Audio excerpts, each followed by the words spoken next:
nanya dulu. Bilangnya gimana waktu istri cerita? Ya waktu itu katanya, ini celananya mau robek kan. Ya udah buang aja Sri, katanya gitu. Di tempat sampah. Di tong sampah di Iya, rumahnya Jessica. Iya.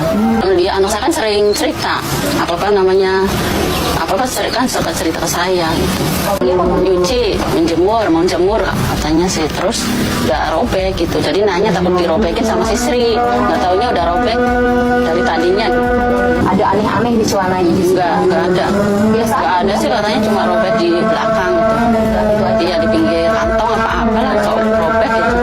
Enggak sih, orang dia juga nggak tahu masalahnya. Saya juga kagum lah sama netizen kita sekarang. Betul-betul kagum banget gitu. Dan pinter-pinter banget gitu. Umpamanya ada pernyataan A yang salah gitu. Dia bisa cari bukti dari mana, ditempel langsung ini balas itu. Waduh, saya sendiri heran gitu loh. Saya banyak terbantu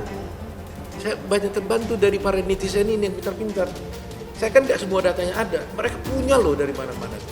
Asal si A ngomong ini salah, ditimpel sama mereka dengan sama. Wah, top banget nih. Terima kasih ya semua netizen. Terima kasih.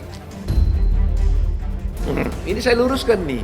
Saya nggak ngerti kenapa ada isu ini dan siapa yang membuat isu ini. Jadi cerita yang sebenarnya berdasarkan berita acara yang saya baca.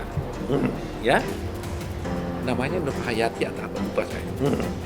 Dia mengatakan, saya dikasih celana waktu Jessica pulang, saya celananya kan dipasuk di tempat lah gitu ya, tempat yang kotor.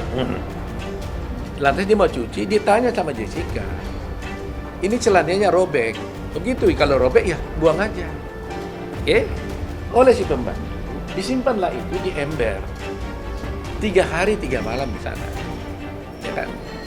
Selama proses ini, polisi kan sudah datang menggeledah rumahnya si Jessica. Mestinya akal pikiran saya ini analisis. Kalau mereka betul-betul cari itu, pasti dia dapat kok. Atau mungkin dia dapat atau gimana. Nah kemudian 3 hari kemudian katanya, oleh pembantu itu, dia buanglah itu di tong sampah. Jadi pikir akal sehat saya, kalau yang di tong sampah, ya pasti dapat juga barang itu. Ya kan? Ini satu sken pertama. Karena saya membaca ini, saya penasaran. Karena saya nggak yakin ada cyanida. Akhirnya saya beranikan diri. Saya minta pada jaksa, hadirkan saksi itu. Supaya jangan ada dusta di antara kita. Supaya dia bercerita sebenarnya soal celana itu. Karena ini kan saksi yang memberatkan versinya jaksa. Jaksa nggak mau bawa saksi itu. Jaksa nggak mau bawa saksi itu. Jadi apa yang terjadi? Ya berarti tidak ada kesaksian tentang celana hilang. Kalau tidak ada orang yang bersaksi.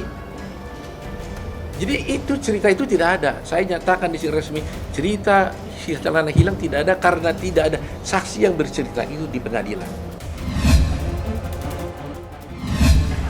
Jadi jangan berbuat jahat kayak gitu. Pasti tertangkap, pasti terungkap suatu hari. Seluruh rakyat Indonesia yang mau bantu, saya terima kasih. Ya, mohon dukungan, mohon doanya. Ya, kalau nanti ada yang mau pengen bergabung, ya kita welcome. Karena ini bukan perkara saya lagi kan, ini sudah perkara rakyat Indonesia nih. Jadi siapapun yang mau ikut bergabung, welcome. Sangat terima kasih kita. Tuhan gerakkan rakyat Indonesia mendukung, baik yang lawyer, mungkin yang tidak lawyer bikin dalam doa. Saya lihat juga melalui TikTok pendapatnya yang bagus-bagus. Terus terang aja saya sebagai pribadi, saya sebagai atas nama keluarga Jessica mengucapkan terima kasih atas dukungan semua masyarakat dan teman-teman lawyers yang ingin bergabung dengan kasus ini. Saya dengar kemarin itu dari Surabaya dari 1.000 orang katanya sudah menawarkan saya mau bukan hanya mendukung, mau jadi kuasa hukum. 1.000 orang baru Surabaya, terus ada lagi kemarin juga dari Jakarta Barat. Itu kalau nggak salah juga 800 orang. Jadi kalau ini kumpul semua orang itu hampir bisa udah 60.000. Saya bilang gimana nanti di LP kalau semua, karena apa? Kalau dia punya surat kuasa, dia bisa datang mengunjungi Jessica. Wah ini rame nih. Nah ini jadi sekarang ini mereka bilang enggak bang, kami minta jadi kuasa hukumnya katanya. Wah, saya terima kasih. Saya ini bukan kasus pribadi saya. Kalau banyak sekali orang, mari datang. Dia berbahaya, tapi kebanyakan orang tidak apa-apa kena cyanida karena di badan kita ada mekanisme untuk menghilangkan cyanida. Ada mekanisme di hati untuk ngilangin cyanida gitu. Tapi kalau jumlah yang masuk banyak, nah itu baru bikin mati. 0,2 nggak bikin mati. Kamu makan biji apel aja 0,6 tuh. Dari segi ilmiah, tidak ada hal yang bisa menjerat Jessica. Dari segi ilmiah, misalnya saksi, tidak ada saksi yang melihat dia memakai racun atau memasukkan racun atau menggunakan racun. Menurut pendapat saya itu perlu kajian lagi secara ilmiah, apakah dia membunuh atau tidak. Kalau tidak yakin dia membunuh, ya dibebaskan. Kenapa Hotman selalu posting masalah Jessica? Tujuan utama bukan membantu Jessica, tapi selama saya praktek pengacara, terutama akhir-akhir ini, saya melihat yang banyak terdakwa korban karena tidak diterapkan minimum 2 alat bukti pasal 183. Itu kebanyakan yang menjadi korban masuk penjara divonis bersalah adalah dari kalangan menengah ke bawah. Sudah waktunya Bapak Presiden dan Bapak Menteri terkait untuk segera bertindak. Kalau bukan sekarang, kapan lagi? Ini kan suara rakyatmu yang sudah jadi perdebatan secara nasional. Alhamdulillah, Jessica nggak ada tekanan, nggak ada apa. Dia baik di sana.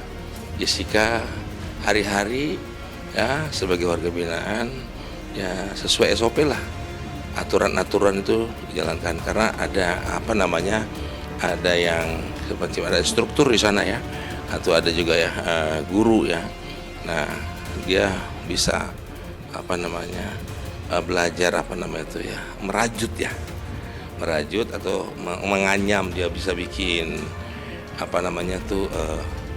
tas-tas kecil, tas yang besar juga bisa, yang besar, dan juga bisa bikin buat tisu gitu loh. Ini hari-hari Jessica beraktivitas sesuai dengan peraturan yang ada di lapas. Dan Jessica juga merasa semangat. Jadi di dalam itu dia punya aktivitas, kegiatan-kegiatan yang diberikan oleh lapas, tapi nggak tahu apa yang dikerjakan oleh dia. Tapi memang dia punya beraktivitas. Apalagi udah jadi guru bahasa Inggris, saya juga nggak tahu. Katanya Jessica datang dengan senyum ketawa, ya kan begitu. Ya jadi dia menceritakan apa kabar Om, apa kabar Kak Eli gitu kan, Ibu Dame, apalagi dengan Bang Oto, Om gimana kabar gitu ya. Kita kadang-kadang dengar begitu sering kita yang hancur hati kita. Ini kuat banget nih orang ya. Padahal saya tahu hatinya sih hancur. Dulu waktu ketemu Jessica di Polda Metro, digendut cabi. Nah, pada saat sidang ya kurus. Nah sekarang saya lihat lagi 2023 sama kayak 2016 waktu sidang, kurus, stabil. Selnya kecil memang. Ya memang waktu itu jadi nyala terus ya, terus ditutup ya, terus matanya nggak kuat gitu kan, ring. Nah di situ pada saatnya sakit. Itu juga berita juga sudah ada waktu itu. Kenapa? Nggak ada sirkulasi. Nah, makanya saya minta telepon sama penyidik agar supaya Jessica minta diperiksa karena dia sakit. Kenapa? Ternyata exhaustnya nggak ada. Setelah itu dikasih exhaust, penyedot itu. Memang yang setahu saya itulah tempatnya.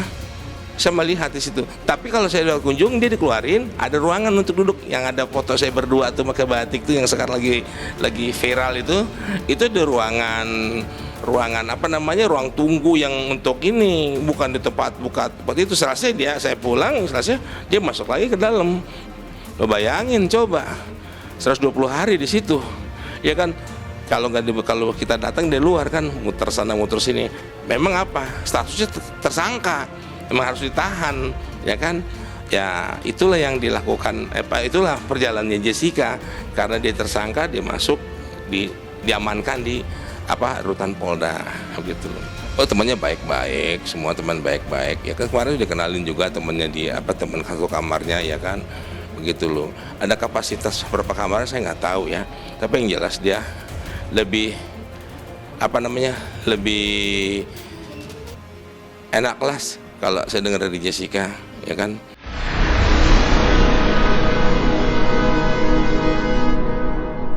Jadi jangan lupa untuk subscribe Cumi Cumi. Ditekan ya tombol lonceng merahnya.